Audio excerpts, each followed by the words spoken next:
Assalamualaikum warahmatullahi wabarakatuh. Apa kabar sahabat Arjuna Bird Farm? Kali ini kita mau berbagi tips bagi para pemula yang mau berternak kenari. Sebenarnya saya juga termasuk pemula, tapi kita mau berbagi tips bagaimana cara ternak kenari yang insya Allah menghasilkan. Untuk ternak kenari, persiapan apa yang harus kita siapkan untuk beternak? Untuk yang pertama, kalau kita mau ternak, pertama harus kandang dulu.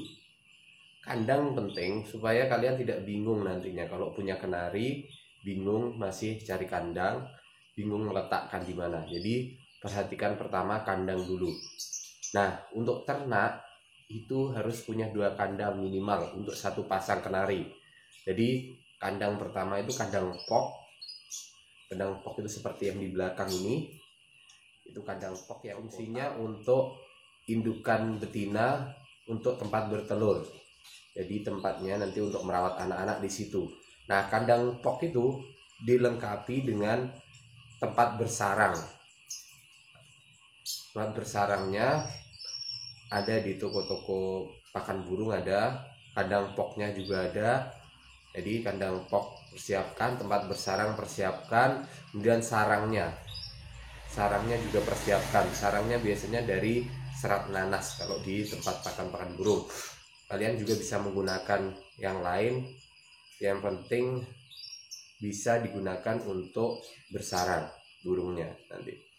Nah, setelah kandang dan persiapan kandang selesai, kandang satunya itu fungsinya untuk jantan, untuk memisah jantan. Nanti kalian bisa menentukan model yang kalian pilih, mau model yang ternak cabut atau indukannya jantannya dicabut setelah kawin, atau ini dipasangkan terus-menerus di dalam pok ini. Nah, fungsinya kandang satunya itu untuk memisah kalau seandainya indukan jantannya mau dipisahkan. Nah, kandang sudah, indukan. Memilih indukan, pastikan karena kita di sini mau langsung ke indukan, tidak lagi dari anakan, itu mudah. Nah, pilih indukan betina yang sudah siap. Ciri-cirinya indukan yang sudah siap biasanya dia dari perutnya sudah mulai bersih, sudah mulai memanggil indukan jantan, itu yang betinanya. Kalau yang jantannya biasanya sudah mulai gacor dan kelihatan nyerang kalau lihat betina, karena sudah mulai sangat birahi terhadap betina. Itu indukan. Nah, masukkan ke dalam sangkarnya, yang jantan ke dalam sangkar jantan, yang betina ke dalam sangkar betina. Nah, masukkan, kemudian persiapkan sarangnya supaya dia menata sarangnya. Kelihatan kalau sudah siap untuk dibuahi, biasanya si betina akan membuat sarang yang bundar. Ya, bagus, yang bundar bagus itu biasanya kalau sudah bagus itu siap. Siapkan kertas atau tisu untuk memberikan alas untuk bertelur. Jadi selain serat nanas, berikan alas untuk bertelur. Kemudian setelah indukan jantan, indukan betina sudah dipersiapkan, indukan jantannya disiapkan, didekatkan supaya gacor, dan indukan betinanya supaya cepat birahi dan membuat sarang. Jadi didekatkan dulu, digacorkan dulu. Nanti akan mengelepar kalau dengar indukan jantan. Itu untuk indukan. Kemudian untuk perawatan keseharian untuk pakan gunakan biasanya campuran, lebih mudah campuran karena sudah dimasak dan ada vitamin-vitamin yang dicampurkan, ada racikan-racikan tertentu. Tapi kalau memang mau buat sendiri yang lebih murah, itu bisa menggunakan Canary Seed. Itu 70% Canary Seed, kemudian dicampur 10% itu biji sawi, kemudian dicampur niger seperlunya, kemudian millet sedikit. Itu untuk pakannya. Nah, untuk extra foodnya, kalau ingin cepat bertelur, ini pengalaman saya, dia menggunakan telur puyuh tiap hari.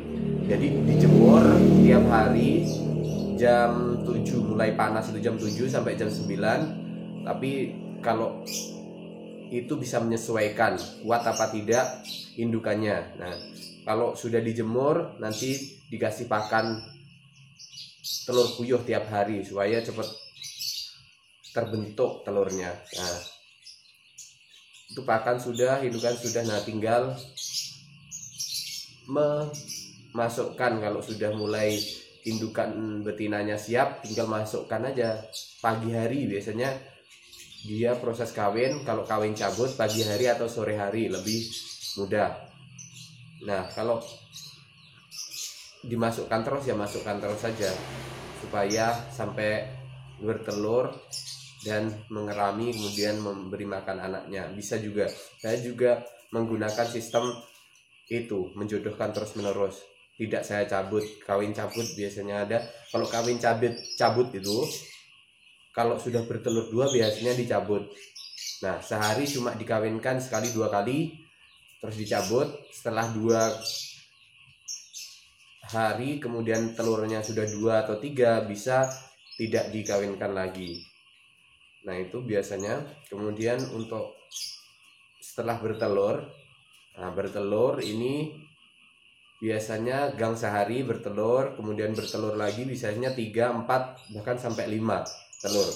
Nah, setelah dirami selama 14 hari biasanya akan menetas satu persatu, menyesuaikan yang mana yang paling duluan keluarnya telur itu. Jadi setelah itu nanti untuk extra foodingnya selama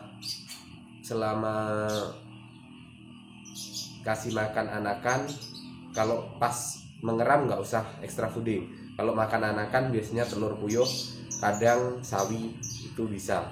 Tapi sawi setelah 1 minggu kalau bisa. Setelah itu baru selama 30 hari.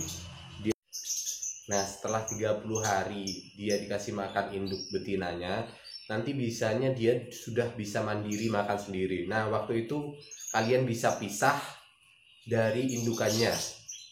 Nah, setelah dipisah, dipersiapkan lagi sekitar 1 minggu atau 2 minggu untuk indukan betinanya supaya istirahat dulu.